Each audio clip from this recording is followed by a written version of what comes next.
It's Jackie Anker here from Julian Campbell Foundation.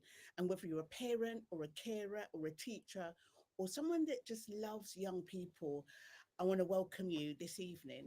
And this live is talking about when parenting feels heavy, how best to support that young person in your life without losing yourself. Parenting can sometimes it can feel like the best thing in the world, and sometimes it can feel like you're carrying the weight of the world because there's no manual, there's no rest, and sometimes there's very little space for yourself. And at JCF, we have worked with thousands of young people and families, and something that we hear time and time again is that I don't know if I'm doing enough. Or, for example, I don't know if what I'm doing is making a difference. And I want to remind you that you're not alone, you're not failing. And yes, there is support. And so, first of all, I just want to say that a lot of young people that we speak with, and this probably includes yours as well, they don't say, I'm anxious, I'm sad, I'm stressed. They'll say things like, I don't want to go to school, leave me alone, or I'm fine when they're clearly not. And this, many parents can take personally, or they can panic. Underneath all of that silence or anger is pain. And this is where the JCF mood map comes in, because we show parents how to spot emotional patterns early before things spiral. We work with the young people so they can start identifying their mood and managing their mood, because this is the development of emotional intelligence. And you don't have to fix anything, it's just learning to be present enough to notice what they're feeling and what they're dealing with. And so I want to say something really, really important, because more than our young people and what they're dealing with, it's your well-being that matters. And at JCF, we see many parents that are emotionally exhausted because they're trying to hold their children together and they're not taking care of their own selves and their own well-being. And and if that's you need to take a breath, a deep breath, because you cannot pour from an empty cup.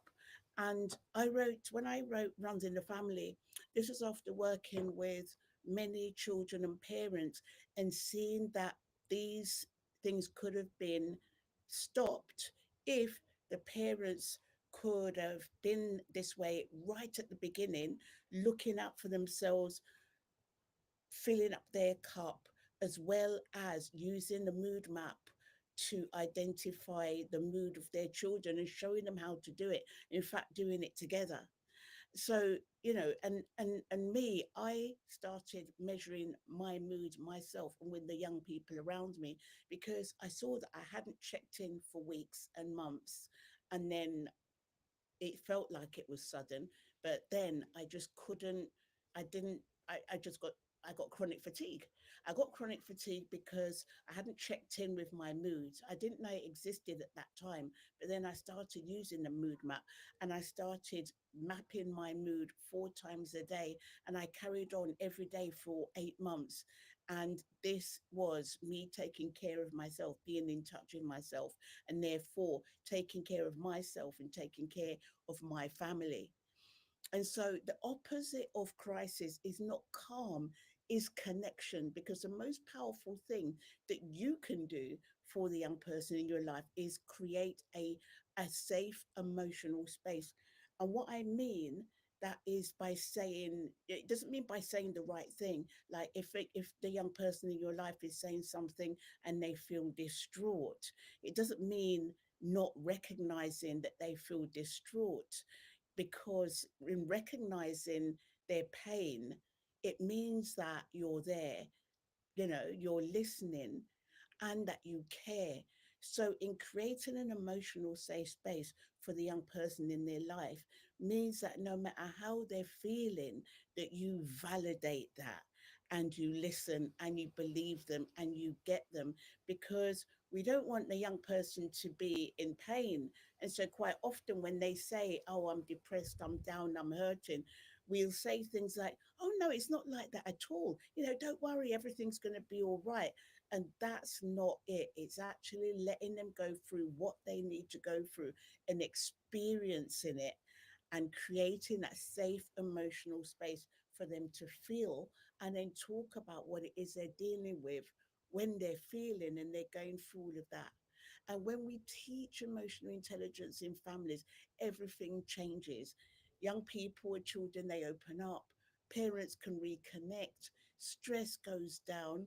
And then when the stress goes down and you can be more open, then the love and the connection goes up.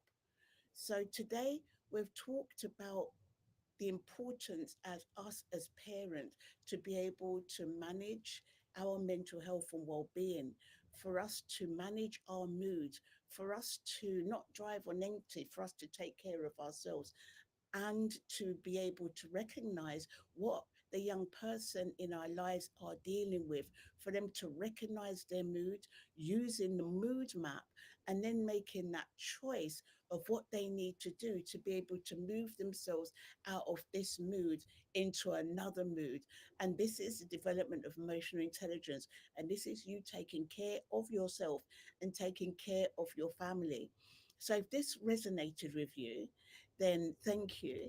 Um, please contact me, inbox me, and I can send you a free copy of Runs in the Family.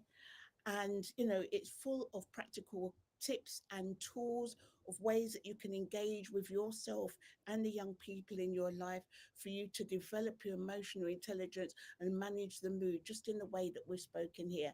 I haven't spoken and showed the mood map today, and if you'd like more information, please do inbox me. So thank you very much for watching this video.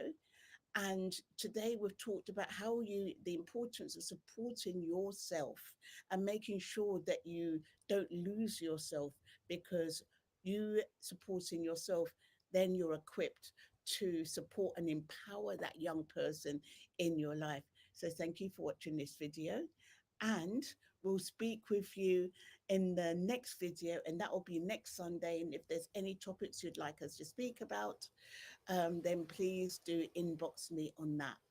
Thank you.